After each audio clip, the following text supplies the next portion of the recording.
Yohanes 2 ayat 6. Mari kita sama-sama membaca dari 1 Yohanes 2 ayat 6. Sudah dapat?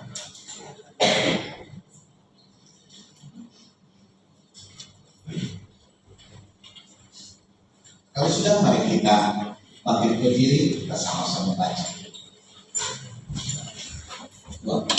Kalau memang tidak bisa jalan, sudah energinya nggak usah selesaikan di sana. Saya sudah silakan kita tanpa itu saja. Baik, 1, 2, 3. Barang siapa mengatakan bahwa ia ada dalam Dia, ia wajib hidup sama seperti Kristus telah hidup. Amin. Silakan duduk kembali.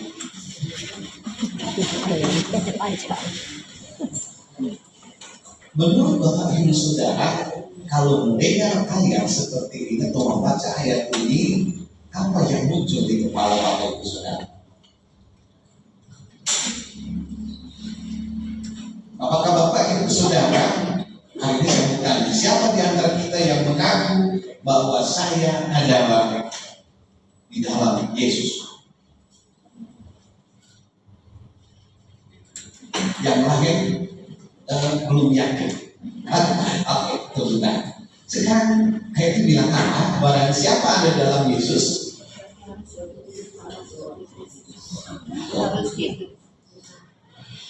Setuju? Setuju kan? Setuju, tapi susah. Baik. Kalimatnya langsung sudah disimpulkan semua. Setuju tapi susah. Oke, saya kira kita sama-sama sudah dari dulu dengar ayat ini bahwa hidup dalam Yesus itu susah. Pernahkah Bapak Ibu Saudara bilang begini? Yang paling sering saya temukan, siapa di sini yang belum bisa nyetir mobil? Belum pernah. Saya mau tanya, bagi Bapak Ibu Saudara yang belum bisa nyetir mobil, pernah belajar? Pernah? Ada yang belum, ada yang belum. Ada yang sudah pernah tapi tetap bilang susah. Kenapa?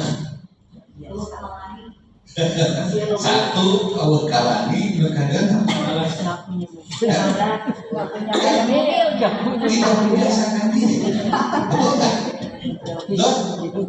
Kemarin minggu ini saya melatih para pemuda di Jawa Timur, ya. Saya melatih mereka untuk menyeduh kopi.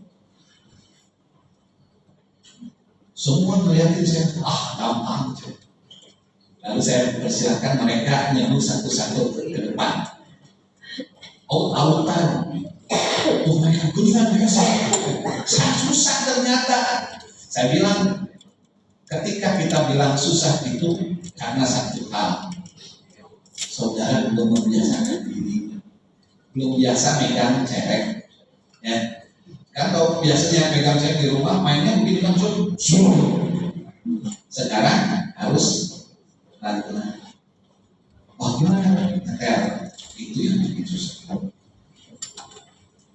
Firman Tuhan bilang, buat siapapun yang ada dalam Yesus, dia harus hidup seperti Yesus. Buat yang belum memastikan diri, melatih diri, membiasakan diri dengan Yesus, pasti bilang sama. Nah, tapi ada lagi satu hal yang ingin saya sampaikan. Kalau tadi soal dalam sikap, tapi saya ingin mulai dengan sesuatu yang berbeda, yaitu ini. Mulai dengan pengajaran, memulai dengan apa yang disikapi oleh Yesus. Ya, bisa dipahami maksud saya? Kalau tadi bilang dengan gaya, dengan cara, sekarang mulai dengan cara melihat, cara mengajar, pandangan dari firman Tuhan kepada seharusnya gereja Tuhan.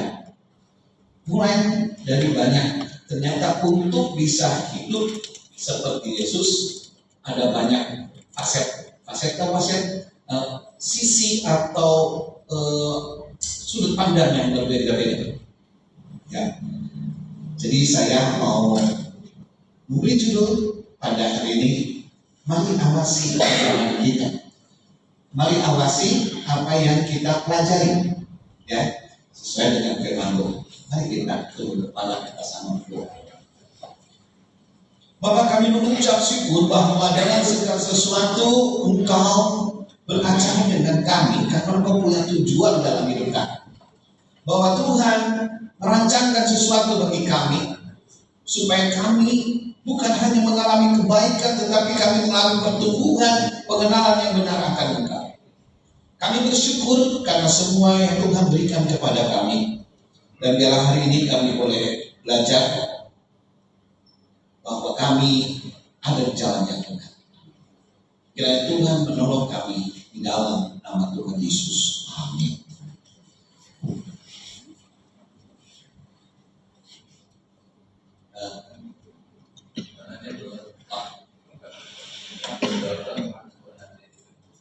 Masih di kalau ya nggak usah nanti. Oke, Bapak Ibu Saudara, hari ini kita melihat, siapa yang pernah melihat gereja Katolik? Oh, siapa yang pernah melihat misahnya gereja? Saya rasa kita semua sudah tahu seperti apa. Apa ya? Busuk, mega, angin. Lalu di sana namanya pastor atau gembala. Ya, pastor itu artinya gembala. Gembalanya itu dandannya kayak saya nggak? Pakai apa? Dua kan? Oh, putih, ya, maju di depan. Ya. Siapa pernah lihat gereja Ortodoks? Oh, tadi gereja Katolik putih gitu ya, wah luar biasa. Gereja Ortodoks mirip-mirip juga. Ya. Gereja Ortodoks itu ada sebelum ada gereja Katolik sebenarnya. Itu tapi bedanya imamnya segala macam itu jubahnya bukan putih, hitam, semuanya hitam. Terus pakai topinya hitam, topinya lurus begitu. Pakai kalung-kalungnya gede di sini. Saya nggak tahu dia di mana, tapi dia punya gede sekali. Yang dia punya itu kecil, jadi bisa ditambah. Nah, itu gereja Ortodoks. Saya pernah di gereja Ortodoks. Ketika ini kan, kalau ada paduan suara, ngadep mana kalau biasanya kita maju ke depan, ngadep ke depan. Begitu di gereja Ortodoks beda. Malah dia bikin lingkaran di depan, putar, di mana tonggongan, terus mereka nyanyi, putar di situ, mereka nyanyi kasih sukanya enak.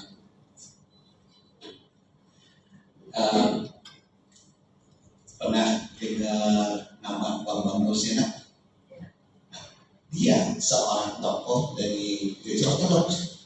Ya, Ortodoks itu artinya gereja kolot, ya, gereja awal yang kolot itu masuk ke Ortodoks.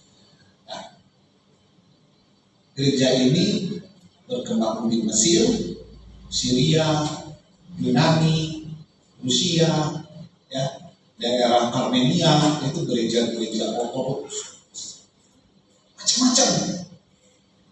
Gayanya beda, lalu Katolik sama Ortodoks.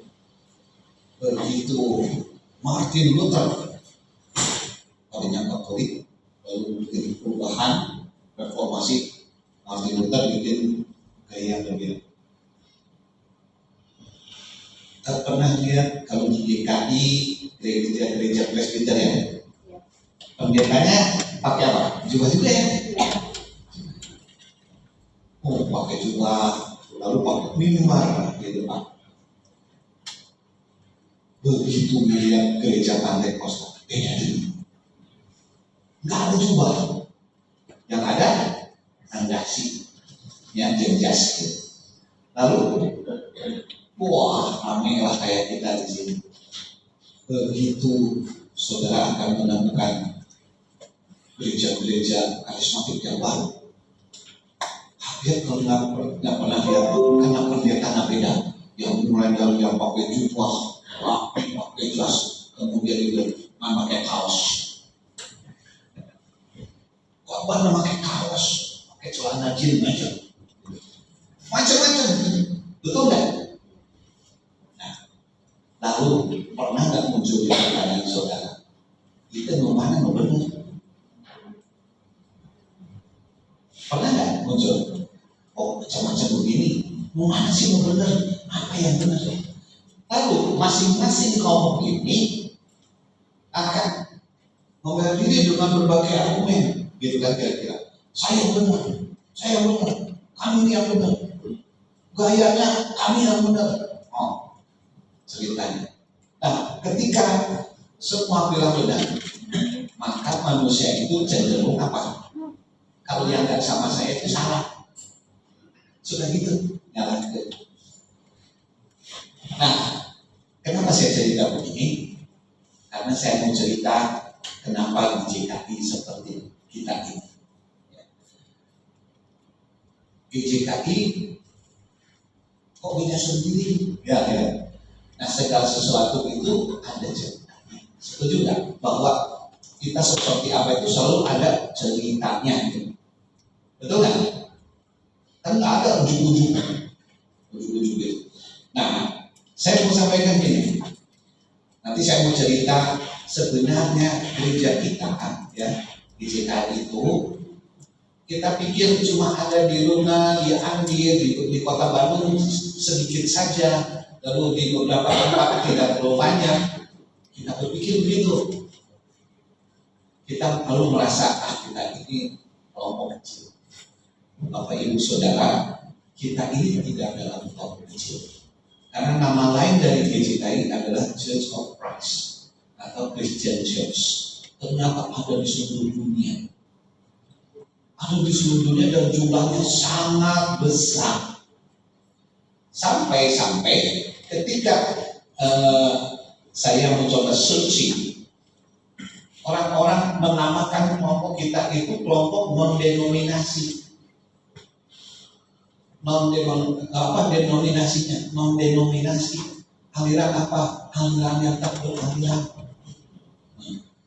Karena kita bilang non-denominasi artinya tidak mau diwarnai oleh salah satu warna aliran gereja tertentu, gitu kira-kira.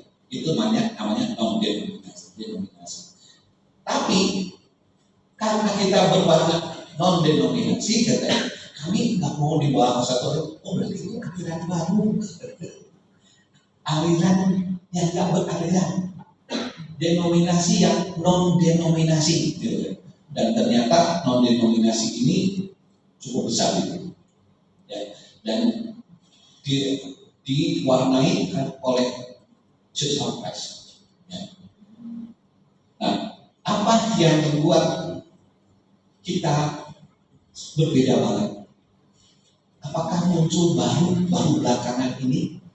Ternyata Bapak Ibu Saudara, kita ini ada sejak warna kita ada sejak tahun 1800. Tahun berapa? 1800. Itu artinya udah berapa tahun? 200 tahunan lebih lah. Sekarang aja sudah 2025. Nah, pokoknya sudah ratusan tahun, bukan muncul baru. Ya. Maka kita itu cukup besar itu. Jadi bagi Bapak Ibu Saudara yang merasa gerejanya dengan sakit kecil gitu ya, saudara tidak sendiri. Tetapi ada yang luar biasa. Ya. Saya baru dapat report dari teman pengurus nasional yang berangkat mengunjungi Church of Christ yang di Australia. Ternyata di Australia banyak sekali gerejanya. Masing-masing kayak kita ini, kecil-kecil, dan yang gede-gede, kecil-kecil kayak kita. Tapi mereka mempunyai jiwa misi yang hebat. Mereka punya jiwa. Jadi mereka itu masih kontrak. Rata-rata biasanya nggak ada yang punya gedung sendiri juga sama kayak kita. Mereka kontrak sana berapa lama terus pindah lagi. Kemarin cerita bahwa mereka kaget. Selama ini yang banyak support salah satu SKT kami, SKT kita di Salatiga itu namanya SKT kita. Itu ada terus donasi support untuk membiayai operasional, beli sarana dan mahasiswa. Pikir-pikir bahwa itu tuh dibiayai oleh gerejanya gede-gede. Enggak, gerejanya kayak kita kecil-kecil. Tapi mereka rutin, mereka sangat berpikir tentang misi. Mereka bilang harus membawa lagi lebih banyak orang kepada Yesus.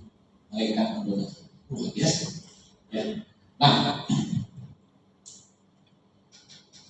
kalau kita bilang GJKI seperti apa, maka kita akan berkenalan. Karena nggak ada ini, tadinya saya sudah buatin. Sekarang saya ditantang untuk cari takwa. Ya. Saya bercerita pada saudara. GJKI diwarnai, kalau orang mengenal Church of Christ dan Christian Church di seluruh dunia, diwarnai oleh beberapa hal. Salah satu yang 3 menonjol. Pertama, GJKI itu kembali hanya berdasarkan Alkitab. Kalau bahasa dari orang-orang reform apa? Sola Scriptura ada. Sola Scriptura. Hanya Alkitab yang jadi dasar. Jadi kita tidak boleh menambahkan ajaran-ajaran di luar Alkitab. Paham ya? Jadi apa yang pertama? Alkitab. Karena dasarnya Alkitab, maka yang menjadi ciri khas dari gereja kita adalah apa? Pemahaman Alkitab. PA. Ya. Alkitab itu, kelompok PA ini haruslah menjadi kelompok pusat pertumbuhannya itu di situ. Karena dipahami begini, kamu cuma dengar khotbah kayak ini, searah cepat lu, ya, komunikasi yang tidak efektif untuk mengajar.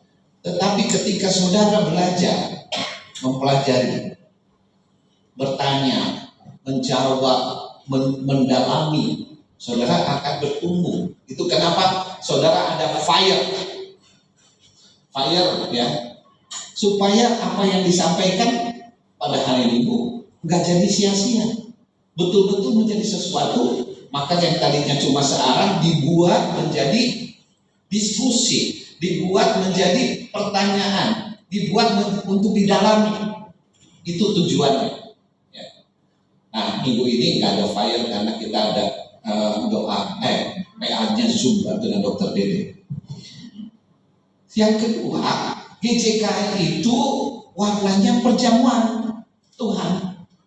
Nah, kata perjamuan kudus itu sebenarnya bukan milik orang Protestan, bukan milik orang-orang kelompok yang dalam di Indonesia disebut kelompok dari orang Protestan. Tapi aslinya perjamuan kudus itu istilah khas dari gereja Katolik.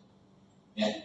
Alkitab sendiri dan gereja-gereja sebenarnya di mana-mana menyampaikannya sebagai perjamuan Tuhan atau juga meja Tuhan, ya, atau makan bersama. Itu yang istilah Alkitabnya. Ya. Sedangkan perjamuan kudus itu khas dari gereja Katolik. Nah, gereja Katolik itu juga Sabat Minggu perjamuan kudus, ya. Namanya ya komuni itu perjamuannya, tetapi dalam pelaksanaan disebut ekaristi. Ya, maka seperti itu. Nah, demikian juga GJKI itu sebenarnya melakukan perjamuan kudus itu setiap minggu. Dasarnya adalah dari Alkitab sendiri. Di Kisah Para Rasul katakan hari pertama minggu itu, ya. Hari pertama minggu itu para rasul dan jemaat-jemaat itu berkumpul untuk memecah roti. Memecah roti itu artinya melakukan perjamuan, bukan sekedar makan bersama.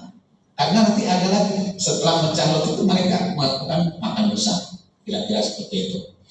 Nah, perjamuan Tuhan ini menjadi apa ya, pelaksanaan dari perintah Tuhan yang bilang ini. Waktu Tuhan sebelum dia disalibkan, dia mengumpulkan murid-muridnya malam itu di apa? Apa ini?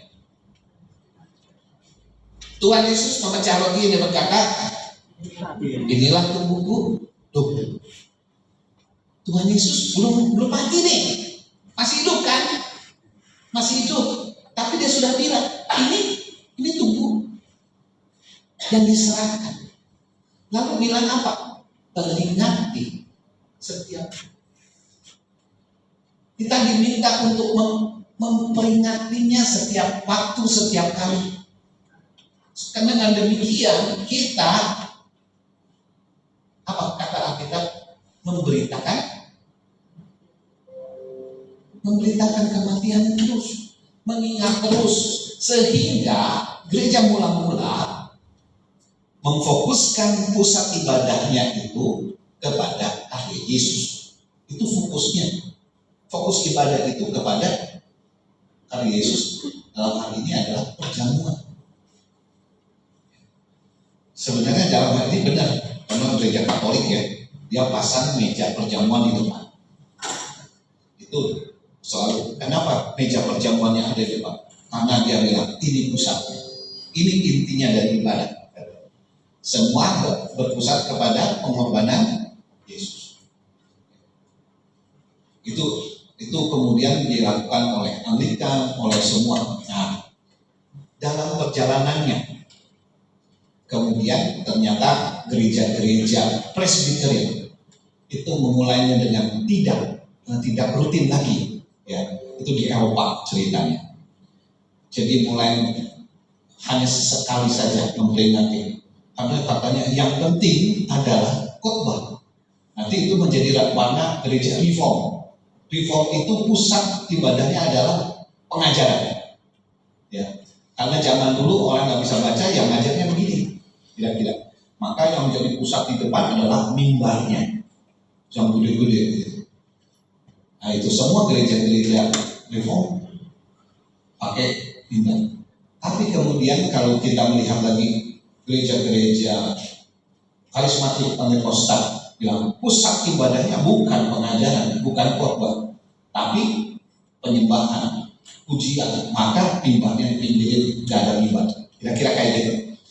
Nah, tapi GJKI kita yang menjadi warna tetap itu adalah perjamuan Tuhan, ya. Lalu yang ketiga adalah misi amanat agung. Bermisi amanat agung itu bicara tentang apa? Memberitakan Injil. Tapi nggak cukup berhenti memberitakan Injil. Bapak Ibu Saudara, memberitakan Injil adalah baru setengah dari amanat agung. Karena sesudah itu kita harus memuridkan. Jadi pemberitaan Injil dan memuridkan menjadi warna. Kira-kira seperti 3 hal itu. Nah, kalau Bapak Ibu Saudara, kok bisa sih? Kenapa sampai bercirikan seperti itu? Kira-kira. Nah, ada ceritanya, ada sejarahnya, kira-kira. Kalau setiap kali saya menjelaskan ini tanpa menceritakan sejarah, maka pertanyaannya itu akan berputar-putar, berulang-ulang terus. Ya, terus karena nggak ngerti kenapa sih gitu. Nah, gitu ya. Nah, saya mau cerita sedikit tentang sejarah. Sebenarnya GJKI atau Gereja Church of Christ tidak terlepas dari satu namanya gerakan restorasi. Tahu kan Bapak Ibu Saudara yang namanya gerakan restorasi? Restorasi itu apa? Pernah restorasi ini pernah dengar kata gini, merestorasi candi, pemugaran, dalam bahasa Indonesia pemugaran. Nah, pemugaran itu ditata ulang, dibangun ulang, ya, dibuat seperti aslinya lagi. Gitu. Nah, yang terjadi adalah restorasi atas gereja. Ada seorang namanya Pak Barton Stone. Bertenstone itu dia lahir 1772. Ya. Dia lahir di Inggris. Dia besar di waktu itu dengan gereja Presbyterian, gereja Baptis dan Metodis yang menjadi warna paling banyak itu. Nah, lalu dia jadi pendeta di sana. Waktu itu Inggris, di kerajaan Inggris itu udah biasa kan semuanya Kristen. Nah, gereja-gereja di Inggris terkenal gerejanya apa? Anglikan. Malah kepala gerejanya selain Kristus katanya, tapi gereja Anglikan dipimpin oleh Raja Inggris. Ya, Raja Inggris itu kepala gerejanya bu, itu kan sampai sekarang jadi tradisi. Walaupun kemudian kan dianggap itu mengganggu rohani, ada uskup-uskup yang menguasai. Ya. Nah, di Inggris, Bertenstone kemudian jadi pendeta salah satu namanya gereja Presbyterian. Presbyterian itu di sini apa? Gereja ada GKI, gereja GKP ya. Istri saya dulu dibesarkan di GKP. Nah, kira-kira itu gereja Presbyterian di mana Presbyterian itu artinya para penatua yang berkuasa dia. Nah, waktu zaman itu gereja itu nggak ngajarin Alkitab karena nggak banyak yang bisa baca, ya. Lalu maka yang utama dalam gereja itu namanya pengakuan iman. Ya toh, kalau kita kenal apa namanya pengakuan iman? Rasuli. Tapi pengakuan iman itu bukan cuma rasuli, ada banyak. Ya, yang terkenal lagi pengakuan iman Bishia. Yang terkenal lagi. Banyak tuh kalau kita jajarin pengakuan iman tuh selalu berubah-ubah sesuai masaknya. Ya. Kenapa pengakuan iman penting? Karena gereja mau bikin simpel, karena orang nggak baca Alkitab. Ya. Tapi supaya mereka semua ingat, nah apapun ini yang pokok-pokoknya yang mesti sama gitu, kira-kira gitu. Nah, waktu itu di Inggris namanya pengakuan iman yang dipakai itu pengakuan iman Westminster. Pengakuan iman Westminster. Nah, jadi jemaat tidak diajar untuk mendalami Alkitab. Hanya ngapalin, kuatkan dengan pengakuan iman. Dan Pak Barton ini merasa gini, ini ngajarinya cuma pengakuan iman, tetapi dengan berbagai teologi hanya pendetanya saja yang belajar. Jadi mereka tuh, waduh, mulai diperkenalkan dengan teologi kerusakan total, predestinasi lah segala macam. Cuma nanti nggak pulang. Yang belajar paham, jemaatnya tidak. Pokoknya nuturkeun nambayakan. Apa yang terjadi ketika kita pokoknya? Apa yang terjadi ketika seseorang mengatakan pokoknya? Artinya apa? Dia tidak bisa menjelaskan. Betul nggak? Kalau seseorang bilang pokoknya, artinya dia sudah tidak mampu lagi menjelaskan. Kalau sudah begitu, dasarnya itu menjadi rapuh. Dia bilang. Maka dia bilang ini nggak cocok ketika dia ingin mengajak semua orang balik kepada Alkitab. Ayo, semua belajar. Tapi ini sudah jadi budaya, sudah jadi kebiasaan. Maka dia tidak disukai oleh teman-temannya, pendeta-pendeta yang lain. Lalu pada akhirnya Barton memutuskan, dan saya singkat ceritanya, dipanjang singkat cerita, dia memutuskan keluar dari gereja Presbyterian karena merasa saya nggak nyaman, nggak cocok dengan bahwa pengakuan aja dia. Sementara di tempat lain ada seorang namanya Thomas Campbell. Oh, sudah muncul. Sudah muncul. Terima kasih. Tapi sudah terlewat. Ya. Kalau gitu boleh.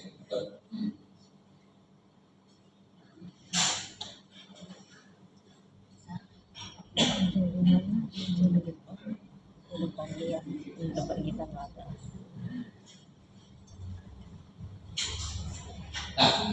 ternyata saya sudah tambah nggak sia-sia keluar juga. Ya, tadi ini warnanya apa tadi? Ya, satu berdasarkan Alkitab dan hanya Alkitab satu-satunya. Nah, perjamuan Tuhan ya dan bermisi menjadi ciri di mana-mana Church of Christ dan Christian Church dan seluruh GJKI ya.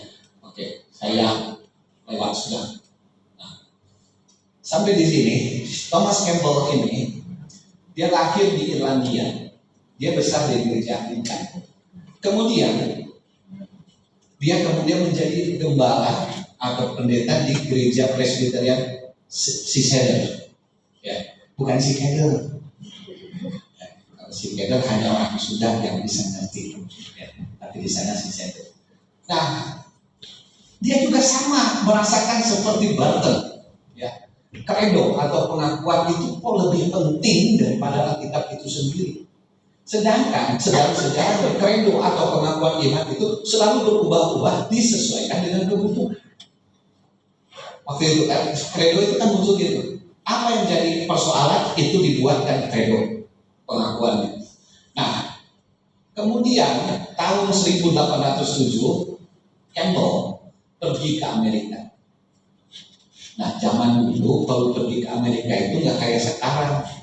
Hari ini berangkat, lusa sudah sampai, betul nggak? Nah, zaman dulu sekali berangkat bisa panjang waktunya. Nah, saya mau singkatkan ya. Ternyata nanti sudah di Amerika 15 tahun kemudian baru dia ajak keluarganya ikut. Nah, keluarganya ikut, nanti dia menyusul ke Amerika. Nanti ketemu anaknya yang waktu itu anaknya Campbell Alexander. Dia waktu dia di Irlandia dia belum jadi seorang hamba Tuhan, belum mengerti apa-apa. Pokoknya ikut saja ke Amerika.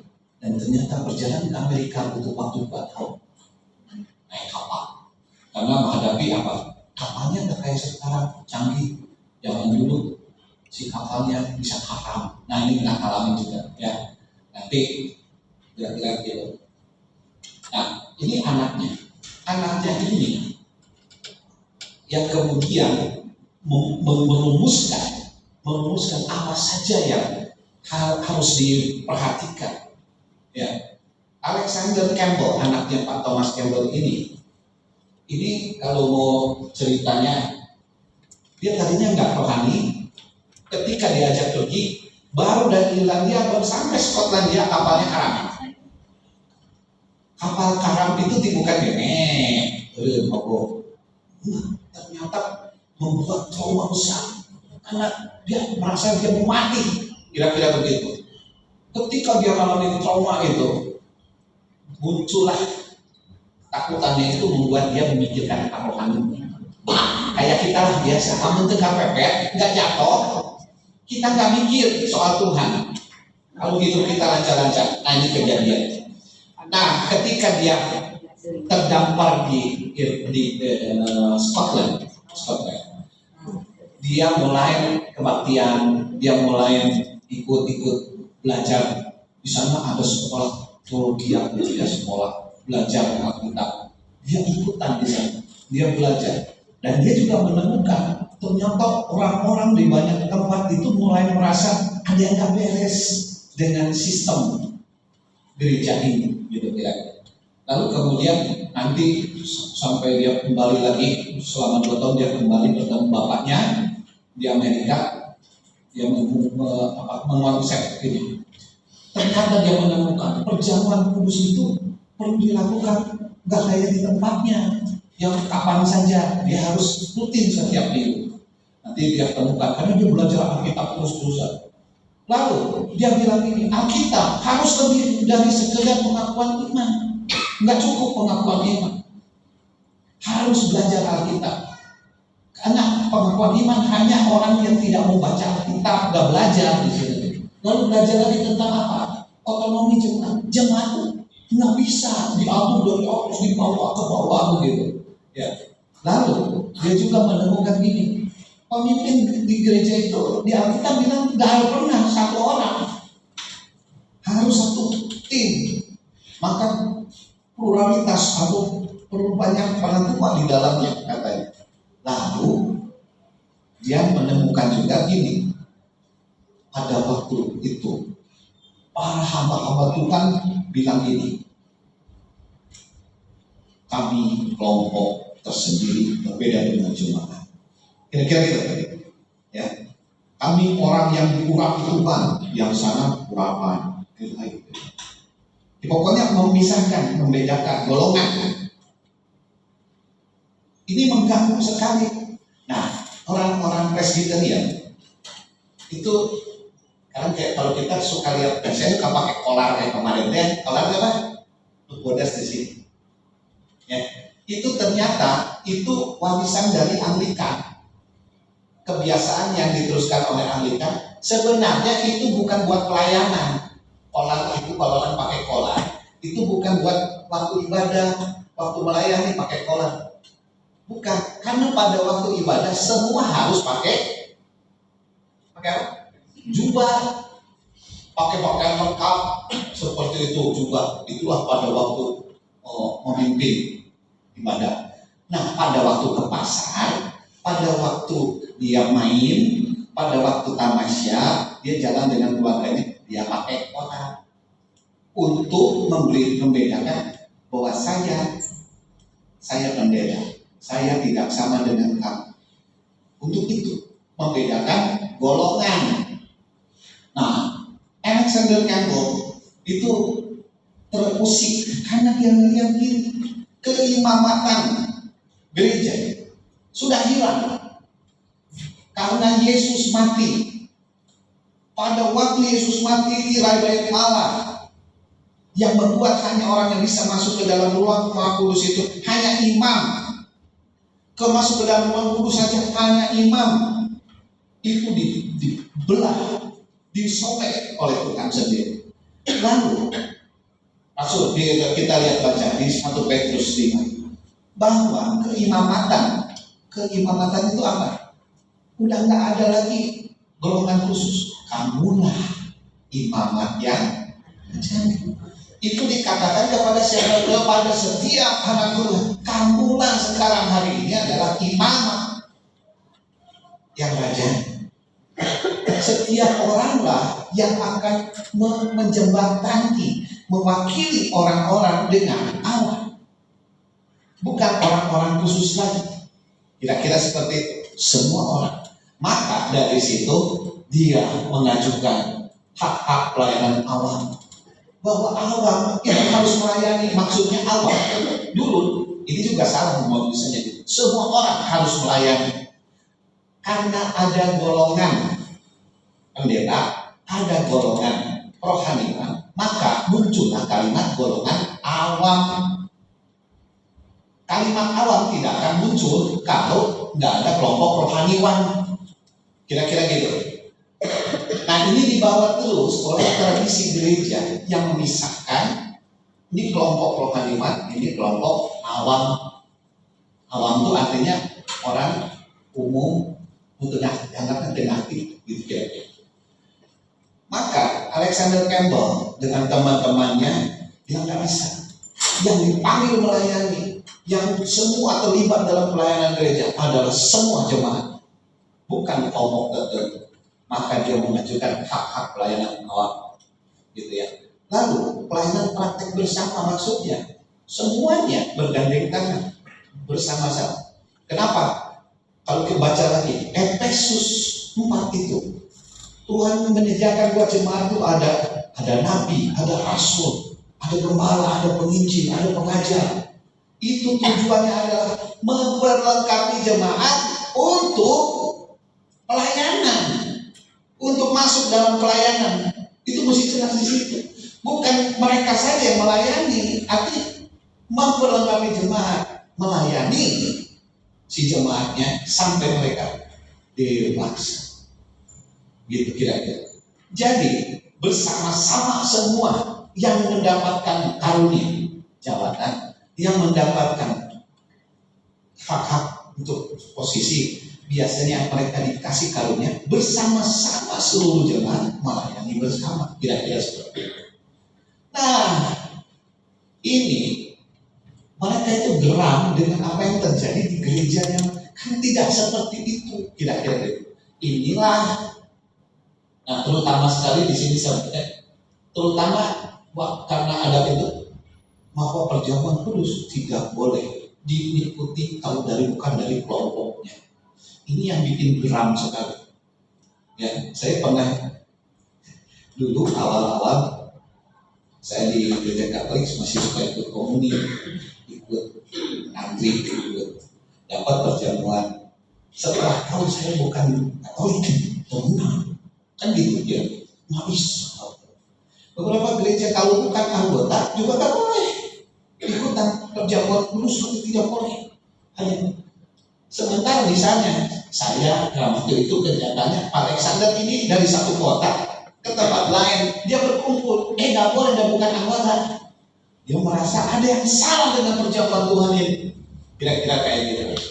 Nah, inilah yang membuat warna kemudian yang dibawa oleh Alexander ketemu Banten, nyambung, kira-kira gitu ya.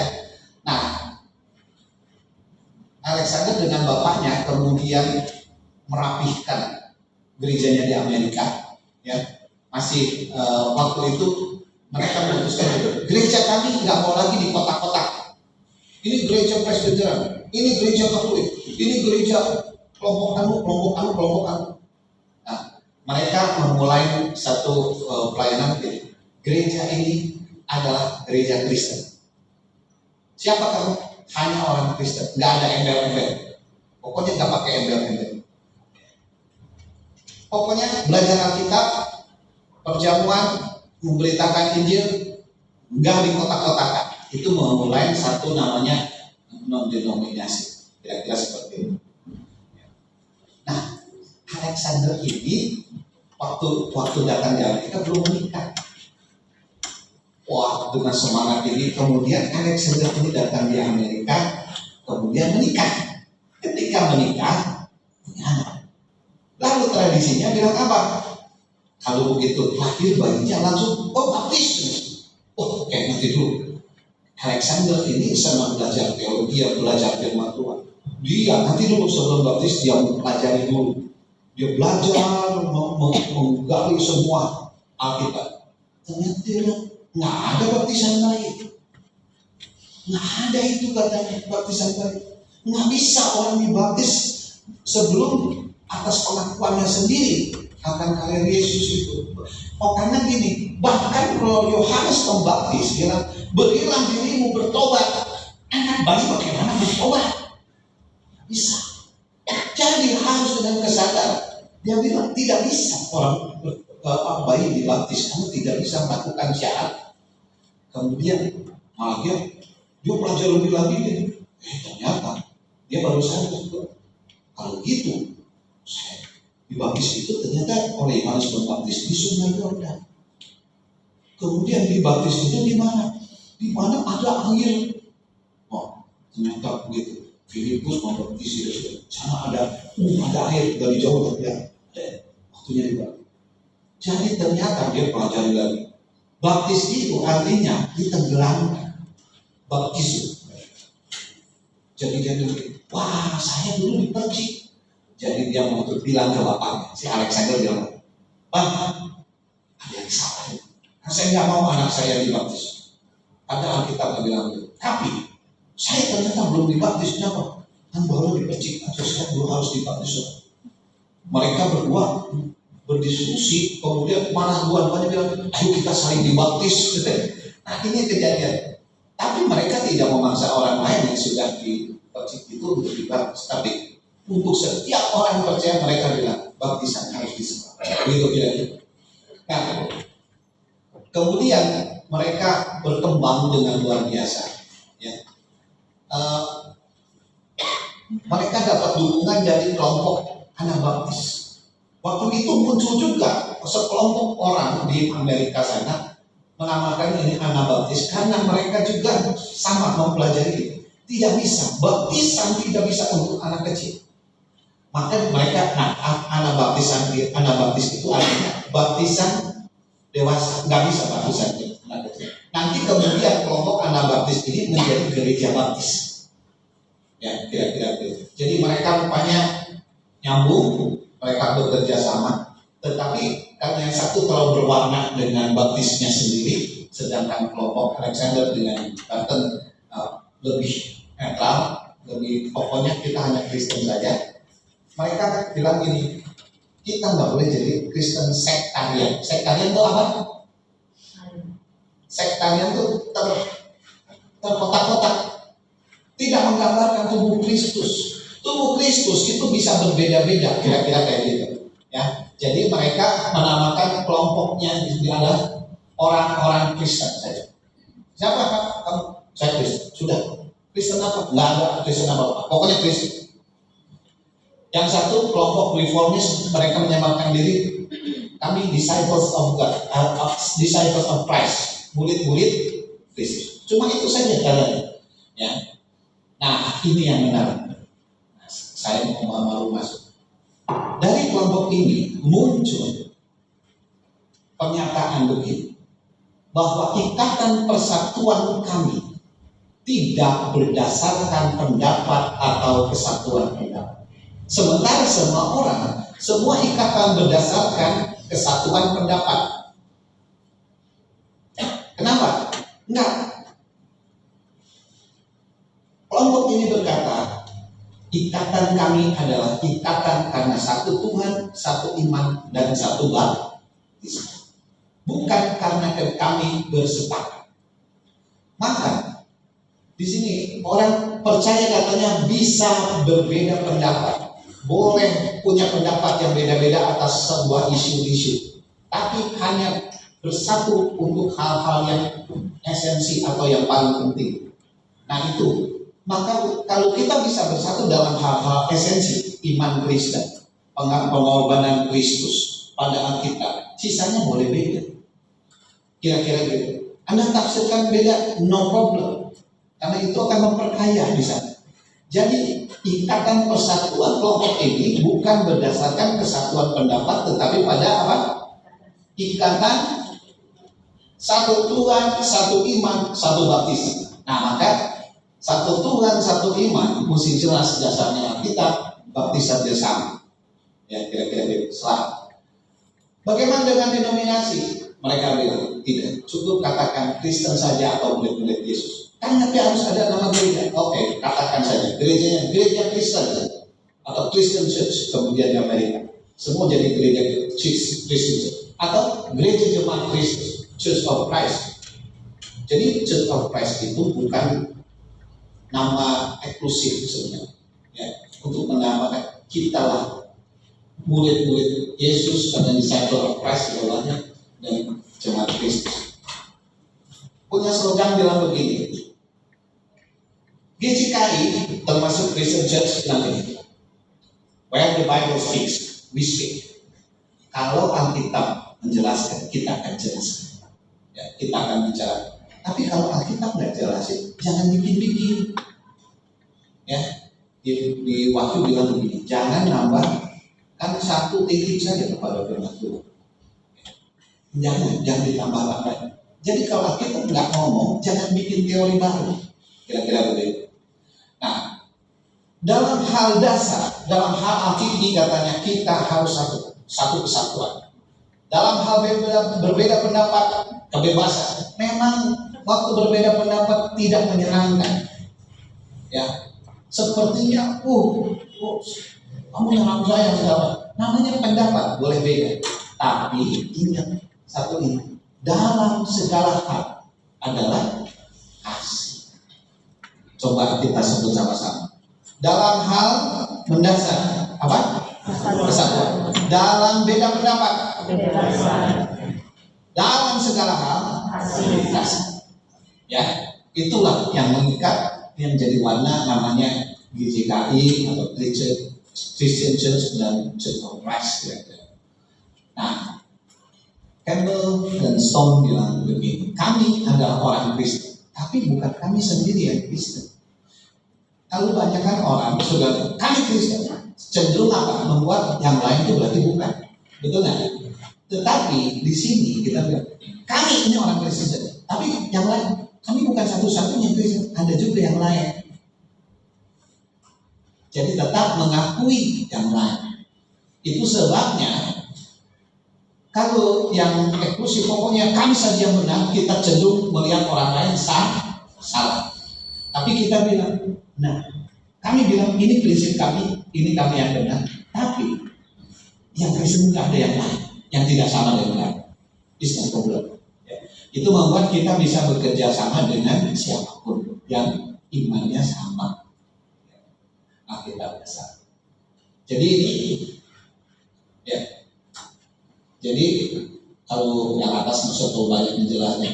Mengenai praktek gereja, ibadah, dan sumber doktrin, semuanya harus berasal dari Alkitab saja. Tidak perlu ditambah, misalnya psikologi dan lain-lain. Ya. Kebebasan jemaat dalam menafsirkan Alkitab diperbolehkan, karena jemaat tidak dikontrol oleh hierarki denominasi atau aliran. Ingat Bapak Ibu, ketika kita berpegang pada aliran, maka kita cenderung menganggap aliran lain itu salah. Ya. Coba Bapak perhatikan. Orang-orang reform, misalnya Stephen Tong secara eksplisit bilang, Pentekosta salah, harus bertobat. Nah, karena dia berpegang alirannya. Orang karismatik bilang sama yang bukan, enggak penuhan Roh Kudus, enggak ada Roh Kudusnya di sana, menghakimi jadinya. Ya, itu menghakimi, enggak boleh seperti itu. Ya. Kalau kita berdasarkan maka kita membela aliran, bukan membela Alkitab. Ya. Tidak bisa begitu. Jadi warnanya GJKI, Christian Church dan Church of Christ adalah kekristenan, basicnya adalah perjanjian baru. Apa yang dilakukan oleh jemaat mula-mula itulah menjadi contoh kira-kira seperti itu. Nah, Bapak Ibu, saya tadi bilang kenapa kita harus lihat dari tahun 1832 sampai 1996 itu selama 74 tahun. Ya. Benar ya? Ini kelompok ini menjadi kelompok 6 besar di Amerika dalam jumlah. Nah, waktu kalau kita masuk sampai abad 20, maka jumlah gereja orang Kristen yang paling banyak denominasinya memang di Amerika. Berkembang dengan pesat. Baptis semua berkembangnya. Di Eropa itu malah berkembang. Cuma yang ada di Eropa itu cuma Katolik, Anglikan, Presbyterian sama Lutheran, kira-kira coba. Sisanya berkembangnya di Amerika. Jadi ketika kita bilang di Amerika dalam 74 tahun pergerakan ini menjadi 6 besar, itu sama dengan 6 besar juga itu kira-kira begitu.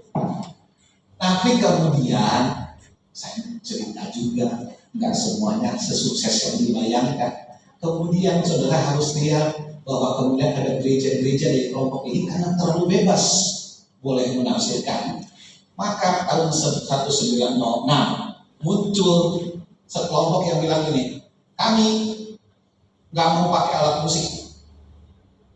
Maka diperkenalkanlah namanya akapela.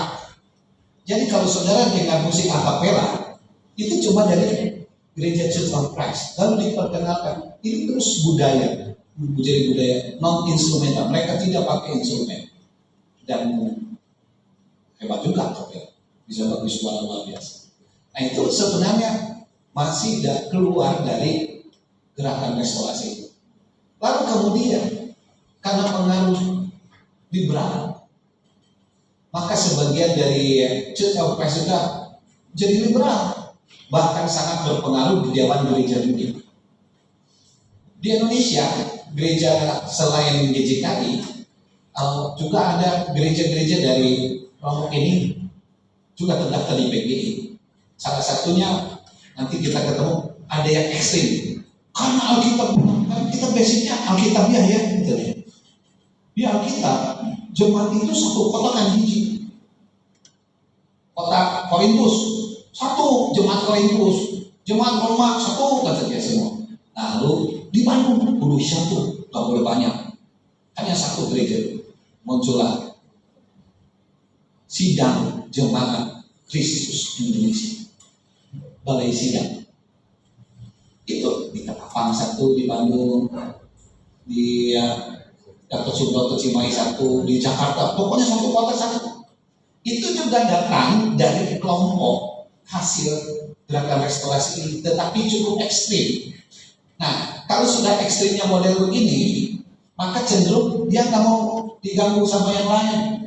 Mereka mengasingkan diri, nggak mau bergaul. Maka kalau di PGPK kita nggak ketemu sama mereka, walaupun namanya ada. Ya. Lalu ada yang ekstrimnya ke kiri banget, yang mereka aktif sosial sampai lupa Injil, kira-kira gitu.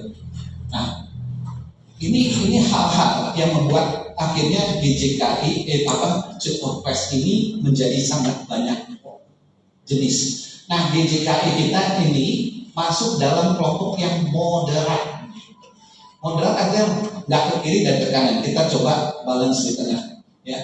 Jadi kalau saudara-saudara lihat, kalau ada hasil dari gerakan ini, ada gerakan yang tidak pakai musik, ya, gereja-gereja Kristus Akapela, dan ada gereja-gereja murid Kristus denominasi.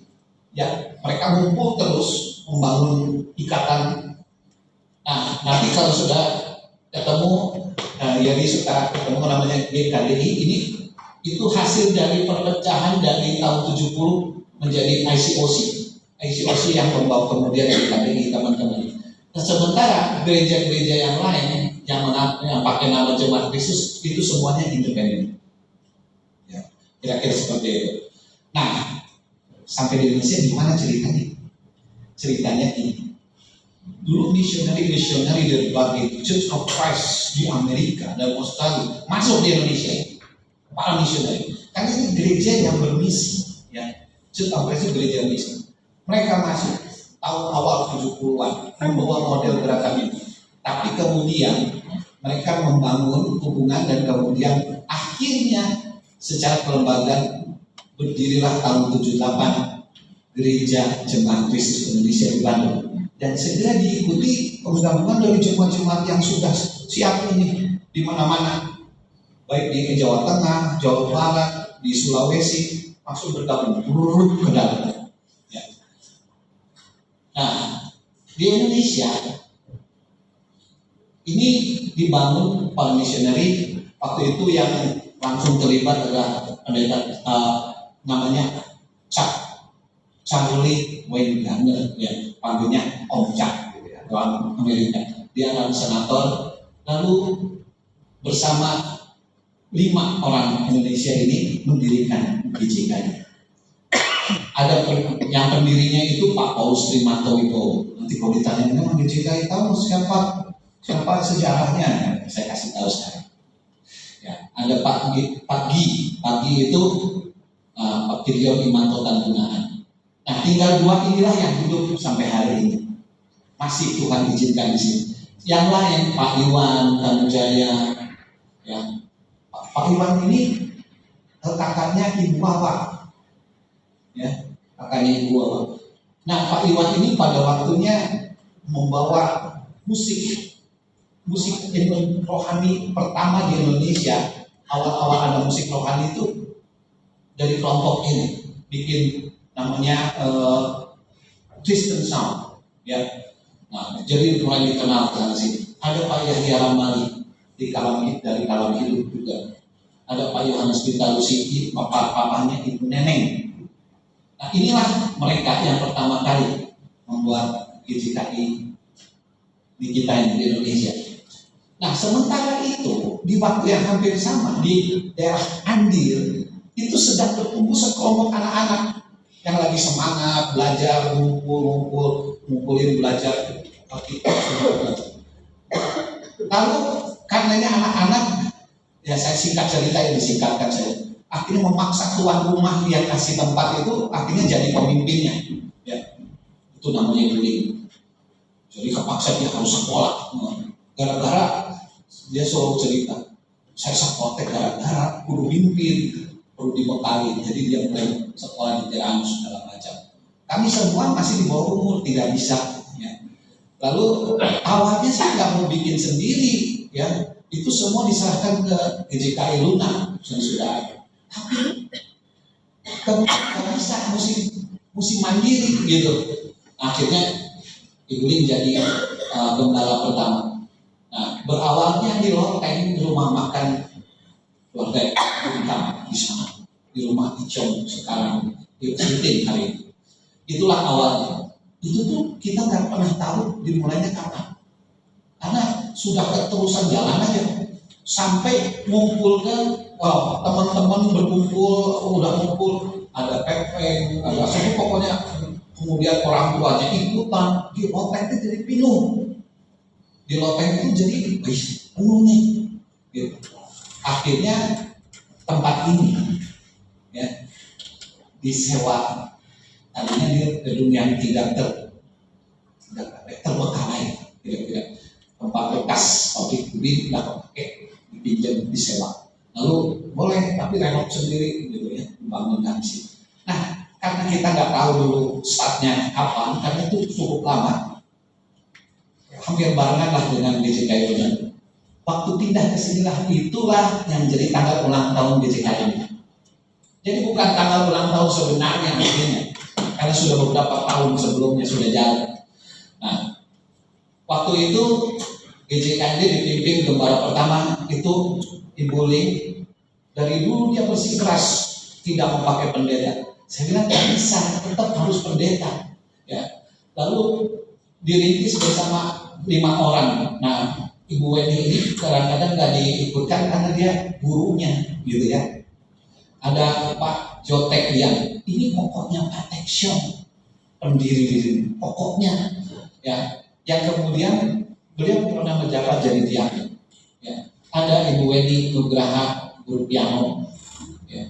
Ada Ibu Mimi yang juga nanti kemudian jadi diaken, dan saya yang pertama kali jadi penginjil di sini di Pakistan. Lalu ada saudara Abi Aichen. Nah, sekarang kita lihat berlanjut Pak Yuswani mungkin kita ya semua. Nah, jadi GJKI itu meneruskan, mewarisi ya semangat restorasi. Jadi Bapak Ibu Saudara, kita ini tidak sedang ngada-ngada membuat kok GJKI itu harus kayak gini. Nah, kita ini mewarisi dan meneruskan semangat restorasi itu. Kemudian ingat baik-baik, kita tidak meniru, tidak ikut-ikutan dengan budaya dan gereja lain atau denominasi lain. Kita punya budaya sendiri. Gak usah nuturkeun gitu kira-kira. Back to the Bible. Walau Bapak kecil, kita bukan minoritas. Kita, walaupun demikian, walaupun kita kembali menjaga marwah dari restorasi, tapi tetap terbuka adaptif pada perubahan zaman dan teknologi. Tapi tetap menjaga hal-hal esensi yang menjadi warna GJKI. Ya. Nah, ini saya perlu sampaikan. Saya menyampaikan sebagai juga bagian dari pengurus nasional yang harus mensosialisasikan hal ini. Karena kalau tidak disosialisasi, saudara tidak tahu sejarah. Maka seperti tadi di bagian awal yang saya sampaikan, kita cenderung tidak bisa ngikutin warna aslinya. Kalau tadi bilang begitu mengikuti Yesus, hidup seperti Yesus, maka kita kalau tadi bilang bagaimana cara itu, ada satu sisi yaitu bagaimana sikap Tuhan kita dalam berjemaah.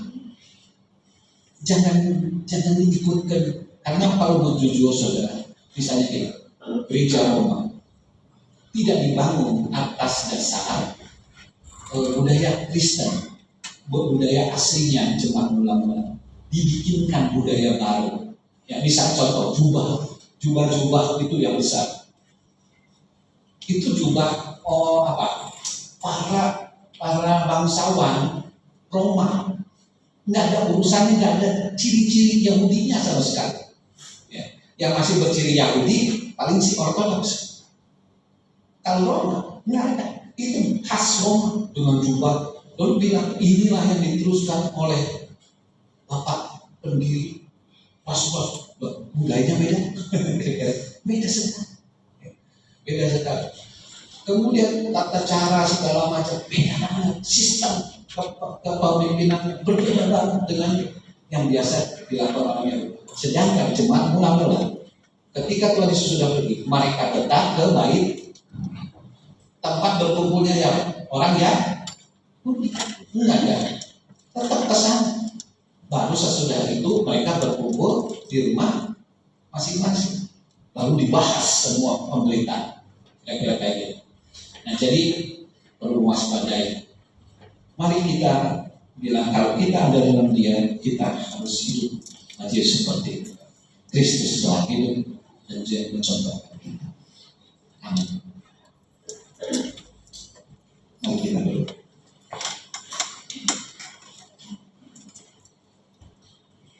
Bapak, kami mengucap syukur bahwa kami boleh belajar hari ini tentang seperti apa GKI, warna GKI dan